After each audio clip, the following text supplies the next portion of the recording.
hosting it to. So my name is Shelly Goehring. I'm a senior program manager at MHP, Mass Housing Partnership. Today is the fourth in our series, really focusing on Affordable Housing Trust and communities, as well as Community Preservation Act communities. So today we're focusing solely on municipal affordable housing trusts and doing what we consider a 101 on that.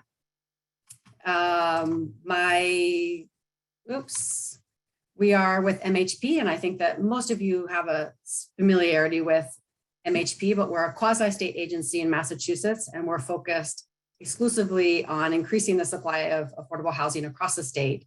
We have what we consider 4 legs to our stool. We have the community assistance team that I'm a part of.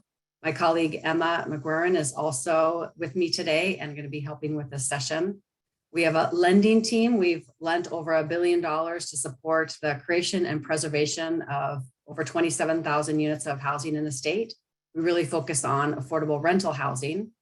And we have the One Mortgage or a home ownership team. So we have a team of folks that are focusing on helping to increase access to home ownership in the state, as well as the Center for Housing Data. So our housing data team collects, analyzes, and shares data to help really inform housing policy on the local, regional, and state level.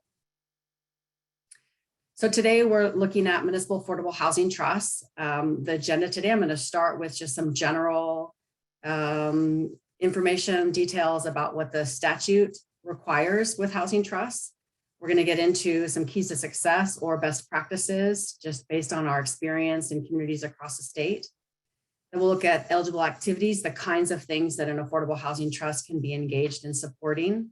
And we'll touch on some tips for operating to support multiple housing entities to work collaboratively in your community, or multiple entities that have overlapping work. So I encourage you to put any questions in the chat, and my colleague Emma will be monitoring that. And after each section, we will stop and take some questions. So the Municipal Affordable Housing Trust statute was passed in Massachusetts in 2005. And it really came about because so many communities were passing the Community Preservation Act, and they had these funds that were required to be dedicated to affordable housing, but many of our communities didn't really have an infrastructure to deal with affordable housing, the complexities of affordable housing. So this trust fund statute was passed, and it helps create another entity in the community that can focus exclusively on housing. So whereas your Community Preservation Committee, if you have CPA, the CPC is required to look at historic preservation, affordable housing, as well as open space and recreation. A trust can focus exclusively on affordable housing. So it is a public entity. It's not outside of the community. It's not separate. It's not a 501c3. It's a municipal board. It's created by your local legislative bodies with just a majority vote. And the purpose is to create and preserve affordable housing. So it is a focus exclusively on affordable housing, and it's led by a local board of trustees. These trustees are appointed either in a city, typically by the mayor, subject to confirmation of the city council. In a town, they would be appointed by the select board. And because it's a municipal entity, it means that this board, like all of your other boards, are subject to public procurement, designer selection, conflict of interest, and public meeting laws. This is language from the trust statute that you can find under Mass General Law, Chapter 44, Section 55C.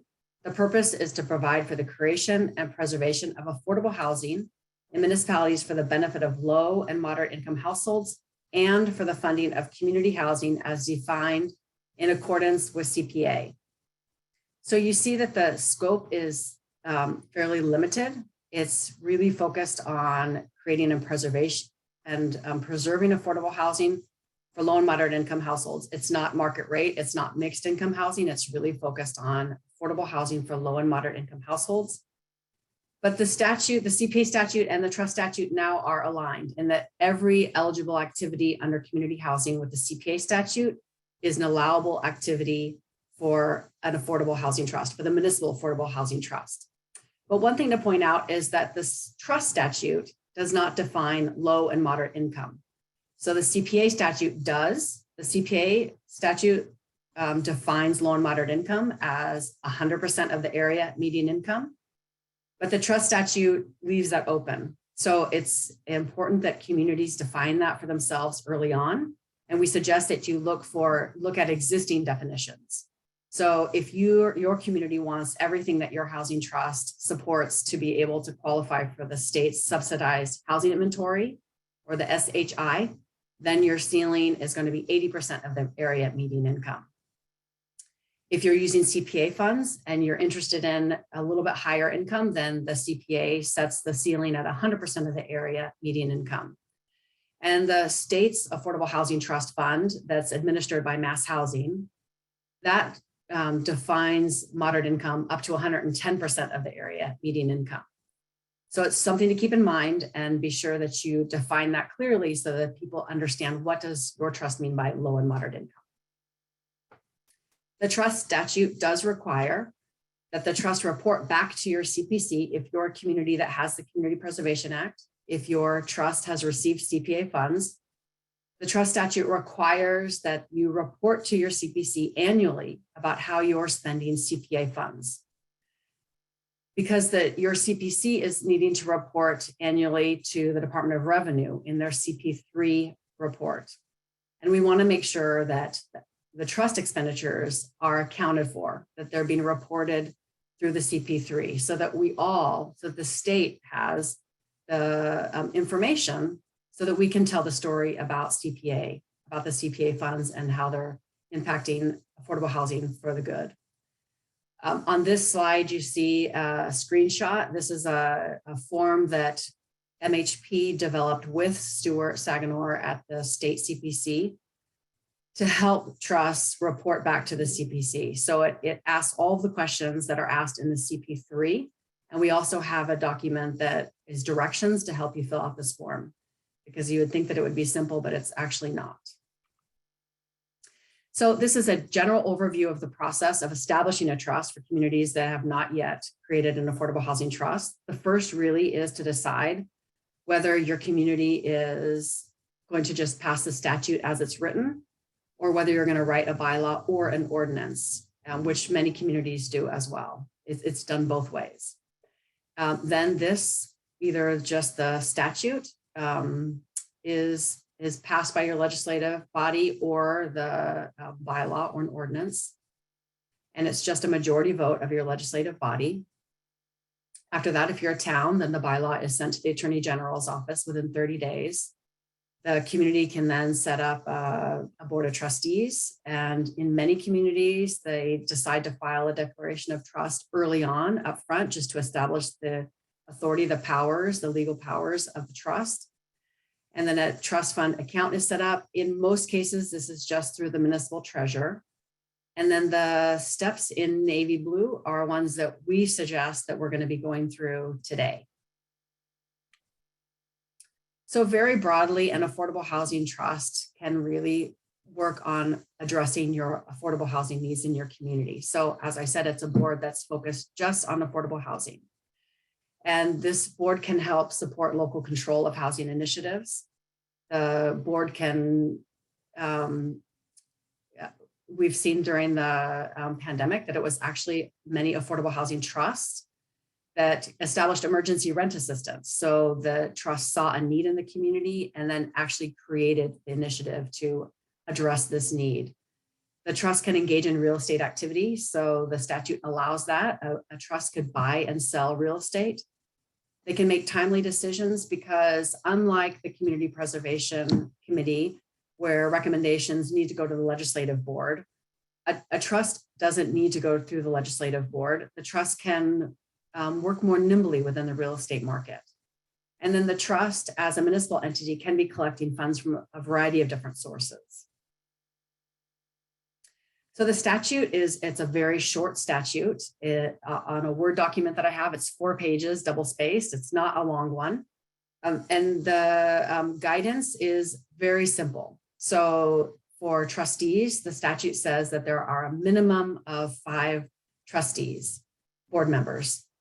Many communities require more than that. Many communities, I think 7 is the most common number. Some communities require 9, and we have a couple communities that are over 10. Salem and Brookline are examples of communities where the trust board has over 10 members. But I think that 7 is the most common. The statute does require that the chief executive officer sit on the trust board. So mayors are active in cities, and in towns, there is a representative, a member of the select board sits on the trust.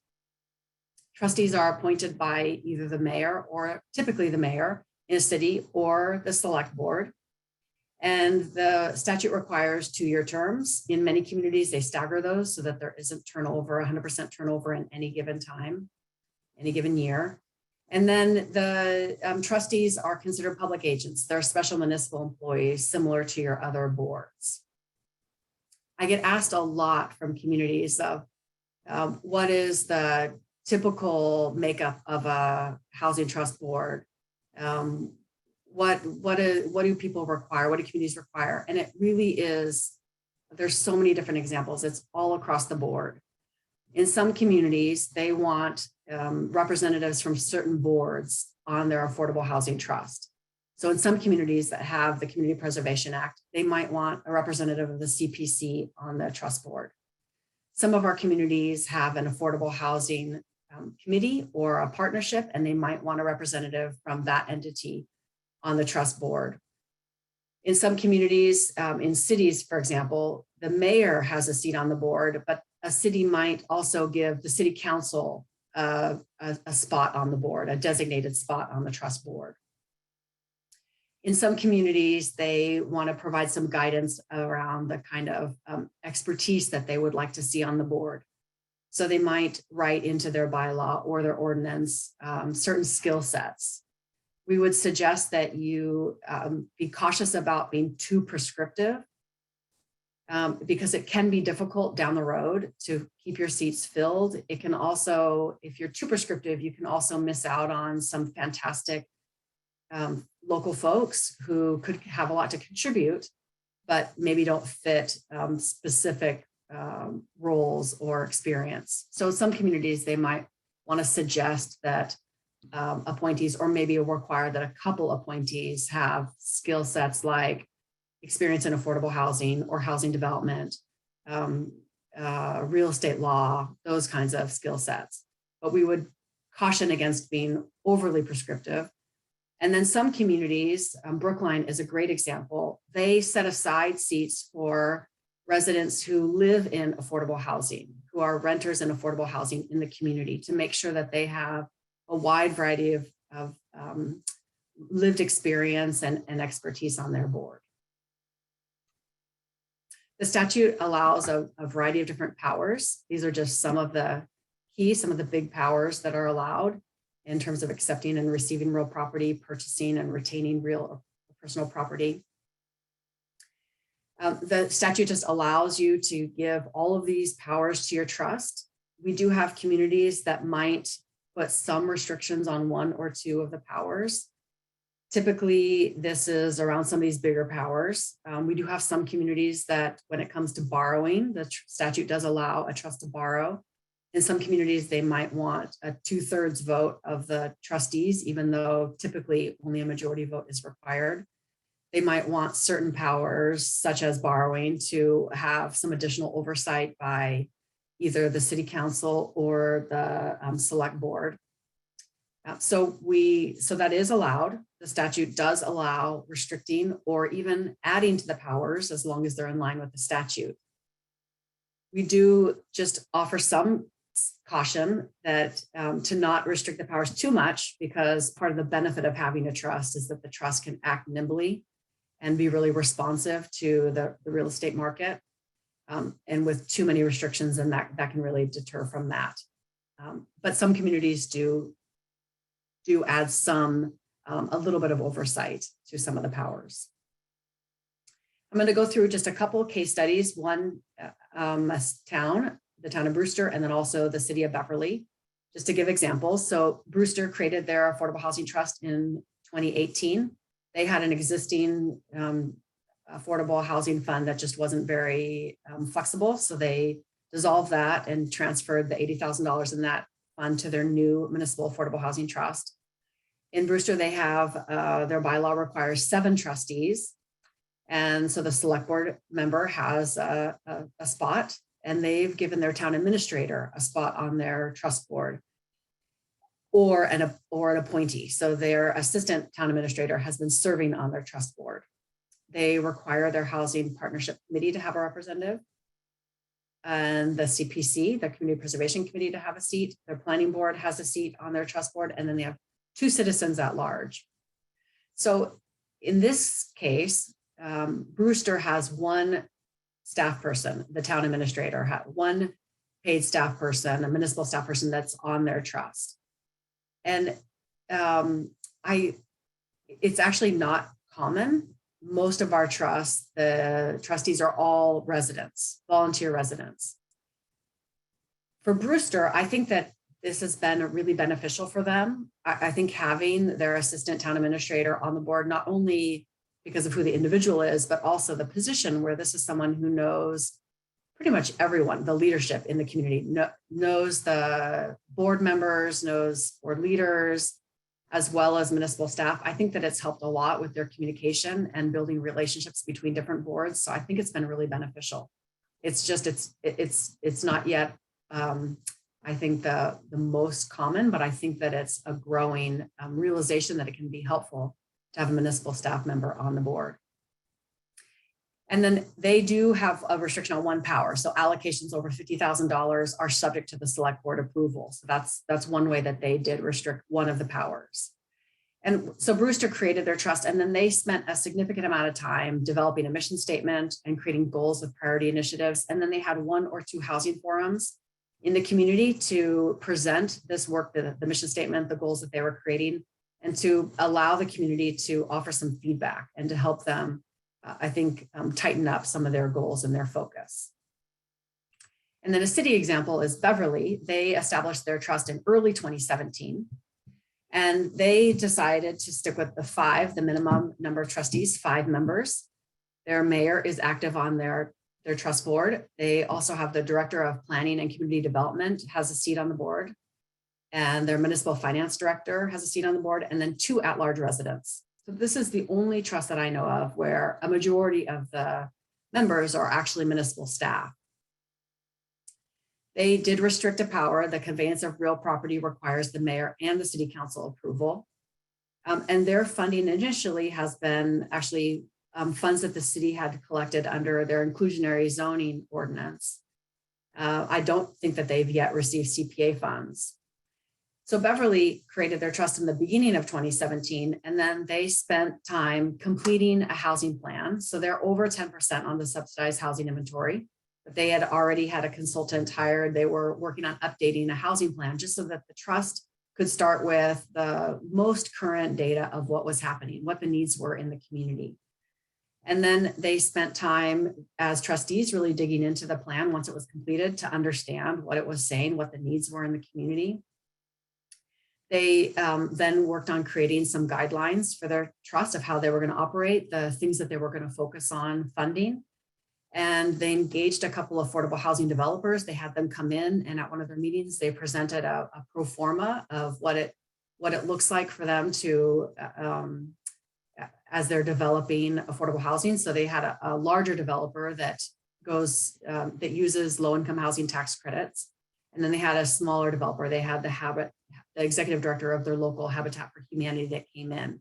So they gave the developer perspective of what it takes for them to put together affordable housing deals. And that helped the trust then structure their guidelines and their NOFA, their notice of funds available, that they then released at the end of the year. So they pretty much spent all of 2017 really building up their trust, creating it, learning the needs in the community, and then creating these initial documents to get started. And it was in 2018 that they funded their first 2 affordable housing developments. So 2 communities, city and town, and they've structured things very differently. So at this point, just wanted to ask Emma if you're seeing any questions yet. No questions have come in yet, Shelly. Great. So remember, just be sure to put your questions in the chat and we will get to them. So switching gears, looking at some keys to success, it's not rocket science. It's really that having money, that the trust has some money to work with, that the trust has a vision for its role in the community, that there's leadership to move things forward, and then transparency in the community with what they're working on, what they're trying to do. So a great thing is that we're seeing the communities access many different funding sources in recent years to help fund affordable housing, and specifically their affordable housing trusts. So CPA certainly is the most common source of funding, and about 76% of our trust communities are in CPA communities. So there's a lot of overlap there, but it's not necessarily a given in every community, and it's not the only source that trusts are accessing. We also have in the yellow hexagon inclusionary zoning. Several communities have an inclusionary zoning, either bylaw or ordinance, and it may be written in that in lieu of payments are allowed and that those are directed to the trust. Swampscott is a community where their bylaw directs payments to their affordable housing trust. We have some communities that have transferred free cash to their affordable housing trust. So Truro has done that more than once, as well as Brookline. We have communities that might have income from tax title sales that could be transferred, that could be directed to the trust. Or we have the community of Chelsea, which is actually transferring tax title properties to the trust, and then the trust is disposing of them for affordable housing. There may be special bylaw or ordinance payments that could be directed to the trust. We have a community that has passed a municipal bond. Medfield created an affordable housing trust a few years ago and then bonded $1 million to seed their affordable housing trust. And they don't have CPA, so it was bonded against their municipal budget. We have Orleans, a community on the Cape that has passed a tax override that they see it as being a permanent tax override of $275,000 that goes towards their trust. So they're the only affordable housing trust fund that I know of that has been able to access a line of credit with a bank because of this source of income. There are communities that are using short-term rental fees. So Gloucester is an example, Brewster as well. We have other communities on the Cape that are seeking these funds from their community. There are many communities that are talking about a real estate transfer fee. So there's legislation for individual communities. There's also statewide legislation that's will hopefully be passed soon. So that could be another source of income. There may be developer negotiated fees, and there have been in some cases in some communities that have been directed to the trust. You just want to be very cautious with how you negotiate any kind of fees with developers. You want to make sure that you that is done legally. There could be donations of either land or cash that could be contributed to a trust. And then some communities I hear talking about marijuana taxes. I don't yet know of any that are yet using those for affordable housing. And then the trust account is typically just set up through your municipal treasurer. It's typically a municipal account through your municipal treasurer. So what's been exciting is just to see that communities are trying to be creative, and they're trying to find a variety of ways to fund affordable housing in their community. We really suggest that when a trust is starting out, that you take the time to understand the housing needs in your community. So if your community has an updated housing needs analysis, a pretty current housing needs analysis, or a housing production plan, you already have a document to start with. We would suggest that trustees take time to dig into this. If your data is old, we really would suggest that the trust start with updating your data so that you're starting from a point of understanding the real current needs instead of assumptions or what used to be, but really understanding what's happening in your community right now. And then taking the time, like both Beverly and Brewster did, taking the time to establish some priorities, guidelines. How are you going to operate as a trust? What are you going to focus on based on the needs that you've identified? And then in some communities, you might want to create a benchmark. You might want to highlight a particular need in the community Somerville's trust has identified that they want a certain percentage of their funds to go towards very low income households. So much of our affordable housing is set at 80% of the area median income. They've determined that they want a percent to reach households under 50% of the area median income. That's something you could do if there was a particular need you wanted to focus on. You don't have to do that though. And then we suggest that you take the time to create a mission statement, 1 or 2 sentences, just to help focus your trustees on their work and also to tell the community how you see your role in the town or the city. On the left is Grafton's, and I appreciate that with Grafton's that they also included that they're going to play a role in educating and advocating for affordable housing in the community. On the right is Amherst, and I just pulled these off their website. I probably should double check to make sure that they're the most current, but what I appreciate about Amherst is that they're reiterating, reminding people that this is an entity that's a part of the town. It's to promote the town's affordable housing priorities. So it's not something that a group that's separate, but that they're really a municipal entity that's really focused on moving the identified town needs forward. And then take some time to do some kind of planning. And this looks different in different communities. In some communities, it's an in-house process. That's Beverly and Brewster. They just did it in-house. They created guidelines or they created goals that help to focus their work. In Amherst and other communities, they've hired a consultant and they've done a broader 5-year plan. So it looks different in different communities based on the kind of planning you've already done, the resources you have available, the in-house capacity to move things forward.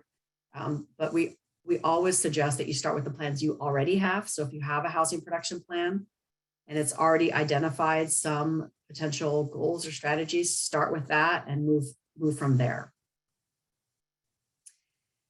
This kind of a board, Affordable Housing Trust Fund, really needs to have a working board. People need to be willing to put in some effort.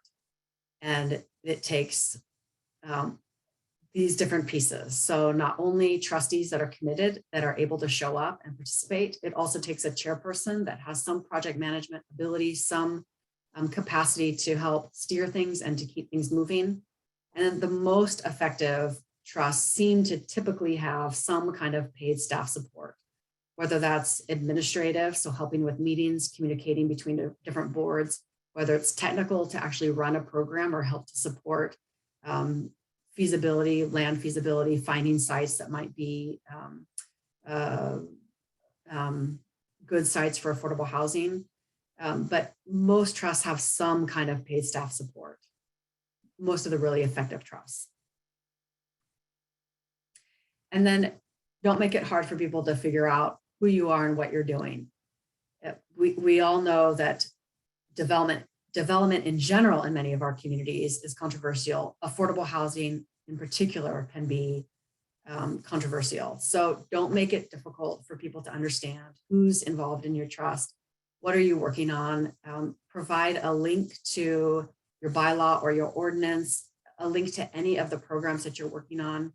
This is just some of what Westport has on their webpage for their trust. They have their mission and some of the key ways that they're going to address their mission. They have the staff support, their trustees, and then a variety of links to the different things that they're engaged in, to their housing production plan, income limit charts. You could have your bylaw, your ordinance, any programs. Trust had emergency rent assistance links on their pages during the pandemic. So, be clear about what you're doing and don't make it hard for people to figure it out.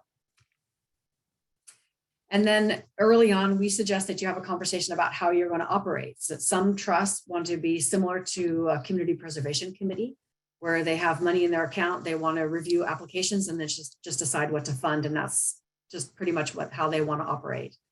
We have seen in more recent years that more trusts are really wanting to initiate efforts. So like I had pointed out, the emergency rent assistance in many communities was actually created by our trusts. We also see more trusts engaged in disposing of municipal land for affordable housing. And in some cases, the land is transferred to the trust as well. And then we see trusts that are really engaged in advocacy and education in the community. So we would suggest that the trust have a conversation and be really clear about how they're going to operate. And this could change over time, but to be explicit about this.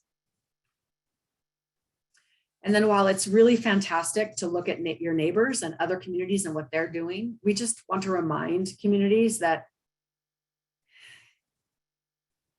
just because another community is doing a housing program in a certain way, it doesn't necessarily mean that they're checking all the boxes, that they've done their own due diligence. You want to make sure that you're not just copying what your neighbor's doing, but that your community is doing your own due diligence to make sure that different housing laws, like the Federal Fair Housing Act, are being followed, and that you're not doing anything that potentially cause legal issues for your community. Emma. We have some great questions in the chat. So first, can our CPC transfer all dedicated housing money to the trust annually? You could decide to do that, and you need to remember that it needs to go through the legislative body, the city council, or the town meeting, just like every other allocation. But yes, you can do that, and we have some communities that do transfer the 10% on either an annual basis or pretty close to that. Some communities transfer much more than 10%. Great. Is a cash gift to a municipal affordable housing trust, which is not a 501c3, income tax deductible by the donor? So what I've been told by an attorney that works in municipal law, I've been told that yes, if it's a donation to a trust that's a municipal entity, that it would be tax benefits for the person giving that. You might want to just follow up with your local town council or solicitor, but I have been told that yes, is the case.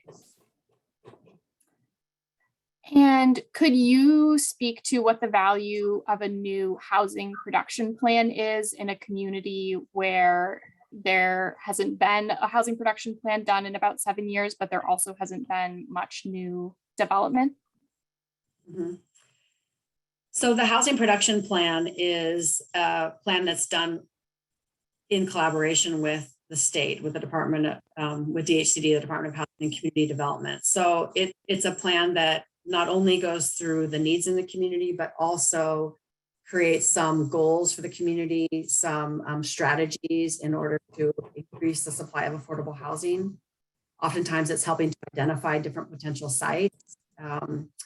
So if you don't have a current housing production plan and you're not necessarily concerned about the subsidized housing inventory and getting to your 10%, because the housing production plan sets up a plan that if you're adding a certain number of units in a given year, then you can have what's called safe harbor. So you could potentially deny a 40B proposal in your community. So if you're keeping up with what has been identified as the number of units that you need to be adding, and that's something that's done in collaboration with the state. So for communities that are really focused on getting to the 10%, staying at 10%, then that seems to be a strategy that many of those communities use. If that's not a concern for your community, then you don't need to do a housing production plan. You could do something that's like a housing needs analysis, something that's similar, but maybe isn't engaging the state so much. The benefit of this kind of a plan is that not only does it help you to identify the current housing needs in your community and the demographics, that the people that are struggling the most in your housing market, whether that's based on a variety, it would look at it based on a variety of different factors. So not only does it give you a sense of the needs, but then those kind of plans can also help you just develop strategies and identify potential parcels. So you can do that without engaging the state. It doesn't have to be an HPP or a housing production plan. It could be housing needs analysis or a housing plan. But the benefit is that it gives you the upfront, it gives you the most current data, and that can help you start thinking about strategies of adding more housing, affordable housing to your community. Great. Can CPA funds be used to pay for administrative staff for the trust? It can, if your CPC is supportive of that, if your community is supportive of that, yes. You just need to make sure I'm sorry, you just need to make sure that the staff person is 100% engaging in activities that are allowable under the CPA statute. And there's another question about what fair housing issues come up most often. That's such a broad question. That's such a broad question, but things like local preference, where some communities, they may say that they want to support affordable housing, but they want only people who currently live in the community to be able to access the housing. So it's things like that that can create issues, because that's the Federal Fair Housing Act is about opening up the real estate market, and we have people who are protected classes that that we just need to be cautious that we're not creating programs or policies that discriminate against different protected classes. Great. There's another question here about the different ways that the Amherst Trust is allocating their money: building new buildings, buying land, buying old buildings, refreshing them, rental assistance. Is that something you can speak to? The question is asking how they are, or is it? Specifically, can we go over all the different ways the Amherst Trust is allocating money? So they're asking Amherst specifically? Yes. Does Amherst want to jump in and share? Sure, Shelly. This is John Hornick. I'm chair of the Amherst Municipal Affordable Housing Trust. Basically, a need comes up and we talk about it at a housing trust meeting and try to strategize about what we can do with our available funds in order to meet it. For example, you mentioned the Emergency Rental Assistance Program, which lots of other communities in the Commonwealth also adopted. We were a relatively early adopter, and we heard about the problem and we had some cash. And so we simply created an emergency rental assistance program. We contracted with a local agency to administer the program. And actually the way it worked out is they received an administrative fee and the town actually paid the stipends directly to landlords. For other things, like we're currently just completed a process of with an RFP for a not-for-profit developer to develop 2 sites that are relatively close to each other, within a half mile, for a total of about 80 new affordable housing units, most of which are for families, but not all of them. There are some smaller 1-bedroom units. And basically, we looked at what we understood as the need, partly looking at waiting lists for existing properties in town. And so that's just what we did. We've also held various educational forums, and I can't recall what else you had on the slide, Shelly, that I should comment on. That sounds great. I really appreciate that, John. Thank you. Thanks, John. You're welcome. Emma, do you see any are there any other questions right now? There are some other questions, yes. Have you seen towns where properties zoned as commercial where properties are zoned as commercial and currently used for low-rise hotels and motels, where they were rezoned to allow higher-rise mixed use or residential, so that abandoned hospitality properties could be re-envisioned for more useful purposes? Does that question make sense to you? So the idea of redeveloping hotels into affordable housing, it's taken off across the country. There are many examples across the country. I don't know any at the top of my head that have, I know that this has been talked about in different parts of the state. I don't know of any off the top of my head that I can point to, so I don't want to make any guesses. But this idea is something that's been happening all across the country. And I know that there have at least been conversations in the state, although I don't know of any examples. If anyone knows an example, please feel free to put it in the chat. And then there was one last question that I think is clarifying your answer to a previous question about whether CPA funds can be used for administrative staff. They asked that and said, can CPA funds be used to pay for administrative staff for the trust? This is different than having the CPC pay for its staff out of the admin funds. Oh, I'm sorry. So I maybe misunderstood the first question. So it's been seen as allowable that historically that CPA funds could be directed to a trust, and the trust could use some of those funds to hire an assistant that helps them with their work. In some communities, they maybe just see that only the 5% admin funds can be used in that way. But MHP and the state CPC has seen that under support for housing that's unique for housing, that CPA funds could go towards administrative support for like a housing coordinator that could support the housing trust as well. Right. And then one last question just came in. Are there any examples of purchasing deed restrictions to create and preserve affordable rental units for 5, 10 years or longer durations? So it depends. It can depend on the funding source. So with CPA, there's section 12 that says if you're acquiring a real property interest, that there needs to be a restriction in perpetuity. If it's a different funding source and it doesn't require a certain number of years, then you potentially could do a shorter restriction.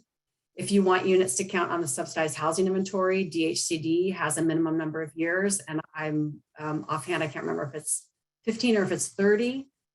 So you just need to make sure that you're paying attention to the funding source, as well as DHCD, the state, if you're wanting units to count on the SHI. Great. Thanks, Shelly. Yep. Thank you. Okay, so we're just going to go through some examples from communities that have supported affordable housing, and I'm using the verbs that from CPA: acquire, create, preserve, support, just because all the allowable uses under CPA are allowable for a housing trust. The examples that I'm giving, some of them were funded directly out of an affordable housing trust fund. Some of them were technically funded through their CPC, but they're all activities that a trust could engage in. So for acquire, one example of existing housing that was acquired and is now affordable housing is in Barnstable, this apartment complex, 124 units. I believe that it was originally permitted under Chapter 40B. So a portion were affordable, but not all of them. And the nonprofit developer POA was able to acquire it in 2011 using $500,000 of CPA funds. So they use the CPA funds to leverage other financing resources to purchase the whole development and rehab it. And now there are restrictions in perpetuity on almost all the units. A few are still market rate because the households at the time were not income qualified and POA didn't want to displace anyone, but almost all of these units are now affordable housing. So it was acquiring existing housing to create affordable housing. We have quite a few affordable housing trusts that are managing some kind of small scale homeownership program. They're sometimes referred to as buy down programs. So it's helping income qualified households purchase existing housing in the town. And they're structured in a lot of different ways. This is Sudbury's model. So Sudbury has had a significant issue with tear downs. So the more modest size houses being torn down to build a much larger home. And so it just means that the housing that's more naturally affordable is disappearing. So their program works to, and they have a consultant that actually manages this for the trust, but they identify a home that's a more modest home that's coming on the market. They negotiate a sale price with the seller. Then they run a lottery to see who is income qualified and interested in purchasing the home. And at the time of sale, then the trust puts in the difference between what makes the home, between the sale price, the negotiated sale price, and what makes the home affordable to a household earning 80% of the area at median income. So they put in that gap funding and they give it directly to the seller at the time of sale. The last I heard, it was over $225,000 per unit. So they're expensive programs in many of our communities. And that's largely why typically no more than a couple homes are added to this inventory in any given year because of the cost and just a specialty of the program. In Sudbury, these homes, they do work with the state, with DHCD and the local action unit, the LAU program. So the universal deed rider is put on the homes, on the deeds, so that they remain affordable to households earning up to 80% of the area at median income. So this is how Sudbury manages it, structures it. There are many different ways to structure it. We even have a community that has, they're using CPA funds. And so their income ceiling is 100% of the area at median income. So their units are not on the subsidized housing inventory. They don't work directly with the state. They have their own restriction. So there are many different ways to manage this, but they typically only add a couple of units in any given year. We have a growing number of examples of really community-driven affordable housing developments. This is an example in Westport. This is new housing. It just came online. I think it was in the last couple of years, and it was on town-owned land. So over several years, the town actually had to acquire an adjacent parcel to help get access to municipal land. They did some pre-development work, so the trust was very engaged over several years. In the initial phases, then they put a request for proposals out. A nonprofit developer, the Community Builders, was chosen, and they've now built 50 apartments on this site. You can see kind of the site plan, and they're affordable for households earning up to 60% of the area at median income. And when you see 60% AMI, you can be sure that low-income housing tax credits are part of that deal. Although they do have 5 of the units reserved at 100% of the area at median income because there are some CPA funds in this deal. And over the course of several years, the trust put in up to $1 million between acquisition of an adjacent site, some pre-development work, and then directly toward the development. But it was really the trust that drove this development. And then another example is in Norwell. This is an example where this former police station in town was declared surplus, and then the town actually voted to transfer the site to the trust. So it's a little bit less common that the trust holds ownership, but this is the case in Norwell. So it was the trust that issued the request for proposals back in 2016, and they really wanted age-restricted senior housing at the site, and a nonprofit, Metro West Collaborative Development, responded and was chosen. And they have built 18 units of age-restricted housing. Some are set at 100% of the area median income, but most of them are at 80%. And between their trust and their CPC, they put in a little over $1 million into this development. And then in Brewster, another example of community-driven, that this was a site, I believe it was actually Housing Authority, that the, Housing Authority site, that the community was really engaged in helping to support and move forward. The community received a MassWorks grant to help with septic and road improvements to allow for development to happen on this site. And the partnership of 2 nonprofits, POA and HAC, were chosen to be the developers to develop 30 units of housing, and their CPC allocated just over $500,000 to this development. So again, the community was very focused on this and participated and reached out to get the additional support from the state to allow this development to happen. And then this example in Beverly, where it was a site that the city actually designated as a 40R district. So this is a zoning district that DHCD has developed that allows for the rezoning requires greater density and affordability. And then there's the benefit that when the community designates the area as 40R, depending on how dense they zone it for, then the state gives a cash incentive based on the density up front. And then when the units are built and when there's occupancy, then the state will provide the city with additional resources. So as an incentive to zone for greater density in certain areas. So this particular area, the nonprofit Harbor Light Community Partners responded to. They're building 77 units of affordable housing, 2 and 3 bedroom. 15 units are reserved for homeless families.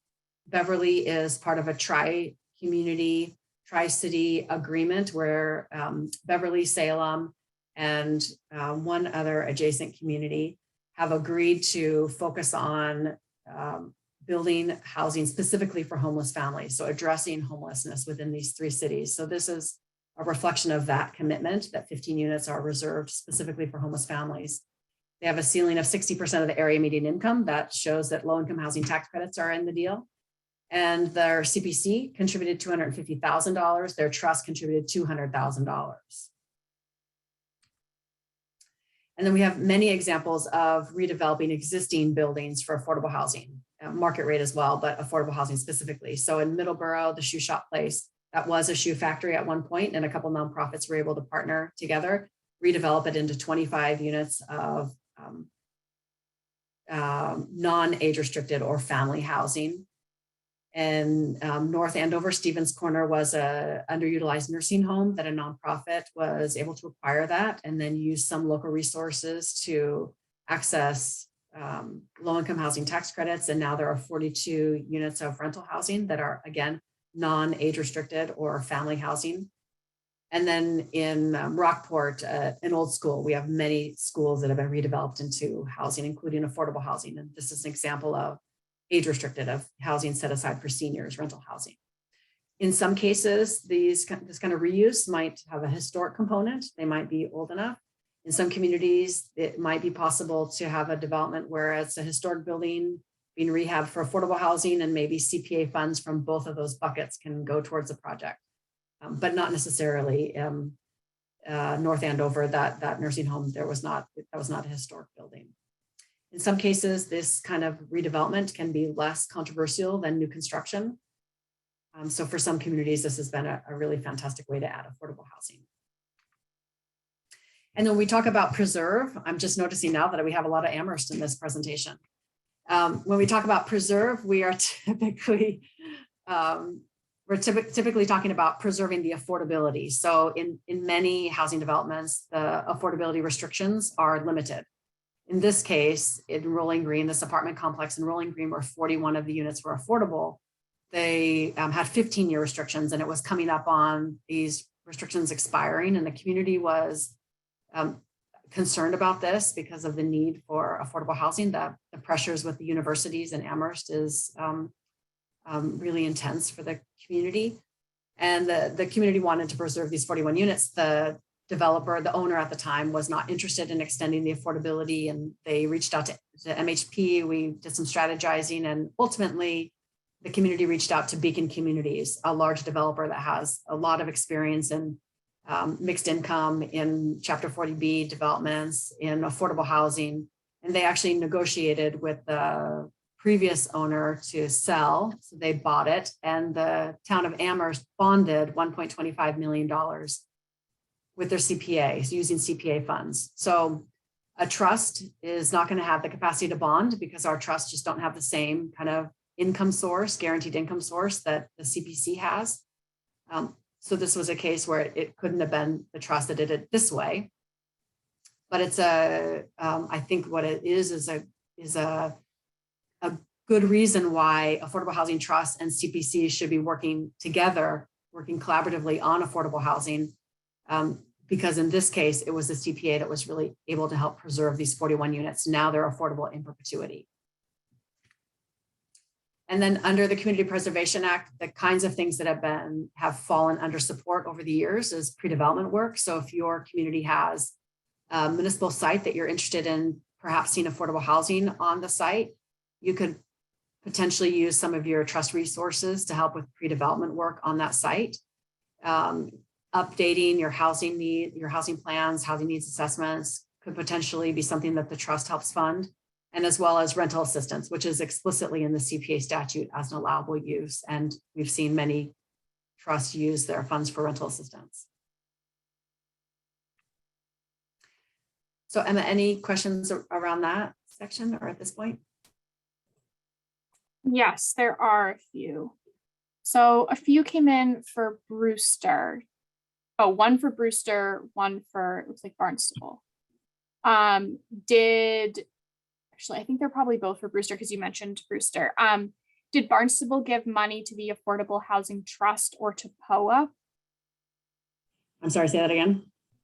did it's Barnstable in the question, did Barnstable give money to the Affordable Housing Trust or to POA? With what development was that? I think you had mentioned Brewster earlier in the presentation about something that they had done with their Affordable Housing Trust and a development with POA. So I don't know exactly which development they're talking about, but if it's the trust that's allocating funds, then that goes to the developer. If the CPC sometimes allocates directly to the development. In some communities, the CPC directs funds to the trust, and the trust is the one that allocates the developments. So it depends on the community, and I'm not sure exactly which project it is that they're referring to. Sorry. Okay, that kind of answers the second question then as well. Can a town transfer town-owned lots to Habitat for Humanity for building income-eligible homes? So in terms of how municipal land, how the transfer is done, I'm actually not going to speak on that directly. Someone can maybe put it in the chat, but there would have to be a process to do that. Typically, you would need to use, to dispose of a site, you would likely need to use 30B, some of the procurement laws. You need to refer to that in terms of how you dispose of the land. But I'm not an expert on that, so I don't want to say anything incorrect, but I would suggest that you procurement. And if anyone wants to put in some of that information in the chat, feel free to do that. Great. Thank you all for your questions. And I see that my colleague in the chat did comment with the partnership between the 3 cities that are focused on people who are homeless and focusing on housing for the homeless. It's Beverly, Salem, and Peabody that have a tri-city agreement. So thank you, Christine. Okay, so I just want to touch a little bit on, for those communities that might have multiple entities that are focusing on either affordable housing or where some of your work might overlap a little bit, and just some suggestions around how to do this well so that it's not competitive, but that it's collaborative. So one is when you're identifying your housing needs, the housing trust should never do this in a vacuum. You should not do this alone. It should be a broader process. So if you have a planning team, a town planner, or a community development department, it should absolutely be with them.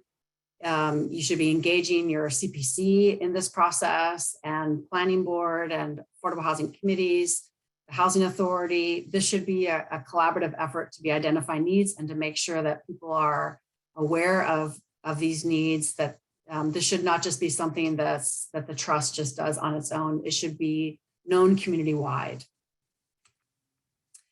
To decide critical things upfront, critical elements upfront. So if you're bringing on a new trust board and you have an existing housing authority, an existing affordable housing partnership, or a CPC, define your roles upfront.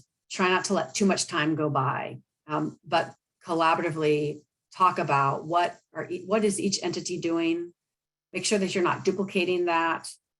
You're differentiating the different roles in the community, and then find a way to make that clear in the community so that there isn't fuzziness about what everyone does. And talk about how you'll work together. Are there certain strategies that you'll do together? Are there certain strategies that one entity will focus on versus another?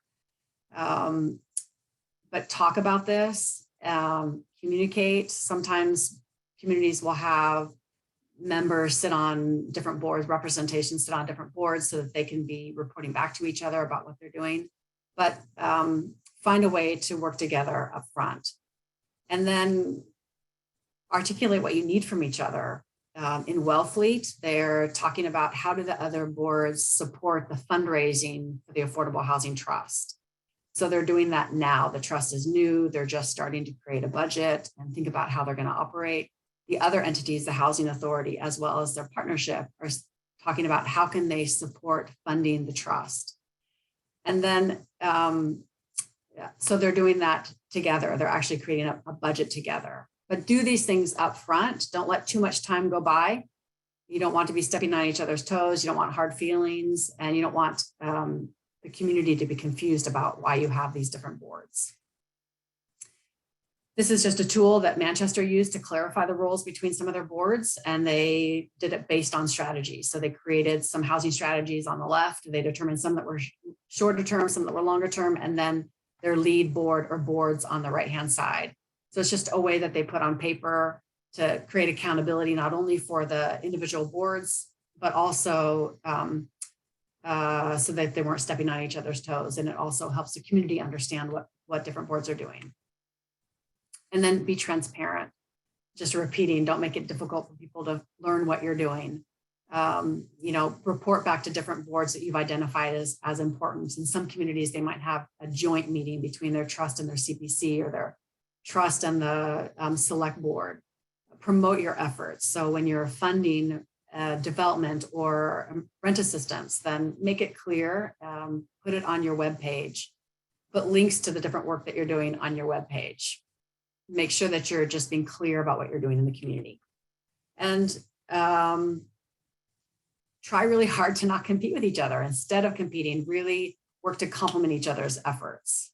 And my suggestion is that you center your work, all of your work, on more affordable housing, more housing in the community, and have conversations early and often to make sure that there isn't competition, that you're complementing each other's work, that you're supporting each other. And a great thing that you can do together is to work towards creating a culture of support in the community.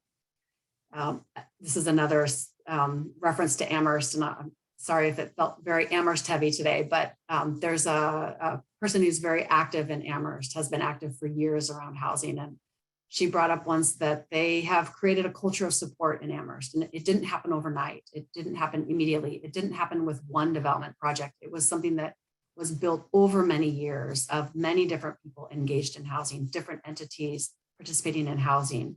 It was something that was created over time. This is one resource that you could Google. You don't have to live here. And it brings up different messages that were tested in the broader market of what messages resonate with people and what messages backfire. And what they found is things like when we balance people with places and systems, that the message can be more effective. So instead of just focusing on people, focus on the places and the systems, the things that make it difficult for people to access housing. Telling the story of us and not just the story of them, that people who are low income, people who are middle income, moderate income, they're all a part of our community. It's a part of us. Connecting housing to other social issues and outcomes. We have plenty of data to know that the education outcomes and the health outcomes of people, of families, of children increase when they have stable, affordable housing. We know now that where you live impacts your outcomes as well in your life. And then another is to consider the language that you use. And this might be different a little bit in different communities, but they tested the word housing versus home. And what they found is that the word housing, that people oftentimes think of public housing, which is really important, critical housing in our communities, but many people have a negative connotation. And when people think of home, they think of the place that they find themselves and their family. It personalizes it. I try hard not to use the word development projects.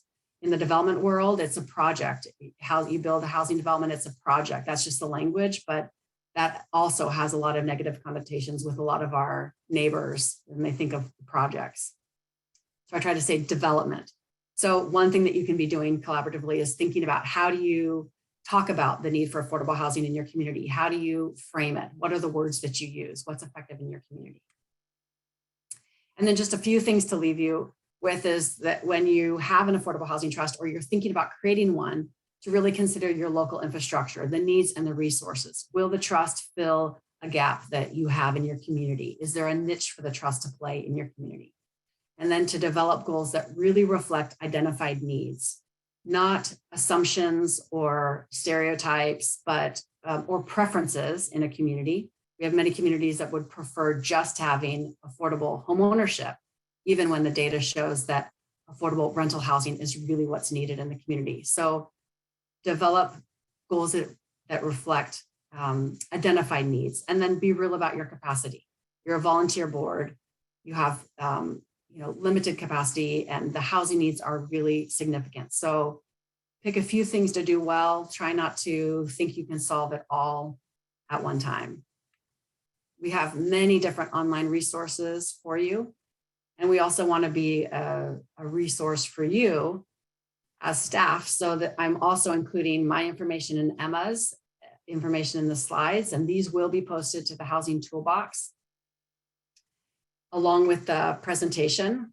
I'm going to stop sharing my screen and allow for more time for questions if there are any.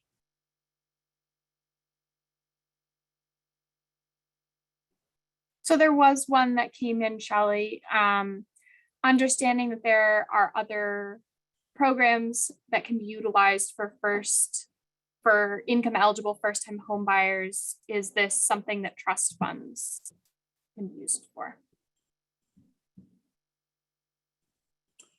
So trust funds that can be used for helping people become homeowners, first-time home. Yeah, so it is possible. Some communities have considered that, and the buy down program, for example, is one way that trusts are helping to support homeownership. It's not a down payment assistance program, but it's a similar kind of program of helping people access homeownership. So absolutely, trust could help with homeownership. And another one is, what determines whether the CPA funds go directly through the Affordable Housing Trust Fund or directly to the development project? So that's really just a local decision. That in some communities like Cambridge, they transfer 80% of their CPA funds to their Affordable Housing Trust. So in Cambridge, the Housing Trust is really the community housing arm of the CPC. It's essentially is. In Somerville, they transfer, their CPC transfers about 45% of their CPA funds to their housing trust. But I think in Somerville, a developer could potentially still come to both entities. In some communities, they just have identified their preference that housing developers go through the trust instead of the CPC. In other communities, they say both are fine. A lot of it can come down to how much money the trust has and if it's sufficient or not. So it really just depends on the community. Great. Those are the two that have come in since you, the last ones. Great. So thank you so much for joining us today, and you have our information, and you'll have it posted to the Housing Toolbox. Feel free to follow up with any additional questions. We really appreciate you joining us today, and for those of you who have been with us this month. And thank you to Emma, my colleague, who has helped me with all the logistics of this series as well as today. Thank you for being here.